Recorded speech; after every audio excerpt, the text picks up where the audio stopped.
হাতে মুরগি ধরে রাস্তায় দাঁড়িয়ে রয়েছেন মুকেশ আম্বানির কনিষ্ঠ পুত্র অনন্ত আম্বানি। জামনগর থেকে দ্বারকা অভিমুখে পদযাত্রা করছেন তিনি। রাত হলেই কড়া নিরাপত্তায় ঘিরে থাকা আম্বানি পুত্র হাঁটতে শুরু করেছেন। 5 দিন আগে এই যাত্রা শুরু করেছেন তিনি।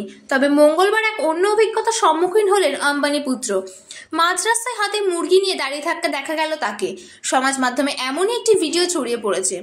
বিদিত শর্মা নামের অ্যাকাউন্ট থেকে এক্স হ্যান্ডেলের পাতায় একটি ভিডিও পোস্ট করা হয়েছে। সেই ভিডিওয় দেখা গিয়েছে যে হাতে মুরগি নিয়ে দাঁড়িয়ে কথা বলছেন অনন্ত। মঙ্গলবার দ্বারকার কাছে খাম্বালিয়া শহরের উপর দিয়ে হেঁটে যাচ্ছিলেন তিনি। তখন রাস্তায় ট্রাক ভর্তি মুরগি নিয়ে যেতে দেখলেন আম্বানি পুত্র। ট্রাকের ভেতর বন্দি ছিল 250টি মুরগি। মুরগিগুলিকে জবাই করার জন্য নিয়ে যাওয়া হচ্ছিল। তা বুঝতে পেরে ট্রাক ভর্তি মুরগি উদ্ধার করলেন অনন্ত। 250টি মুরগির কত দাম তা জেনে নিলেন আম্বানি পুত্র। অনন্তের সঙ্গে ছিলেন নিরাপত্তা রক্ষী সহ তার কয়েকজন কর্মী। ট্রাক ভর্তি মুরগি কিনে ফেলার সিদ্ধান্ত নেন অনন্ত। হাতে একটি মুরগি নিয়ে পাশে দাঁড়িয়ে থাকা এক কর্মীকে সেই দাম মিটিয়ে দেওয়ার নির্দেশ দিলেন তিনি।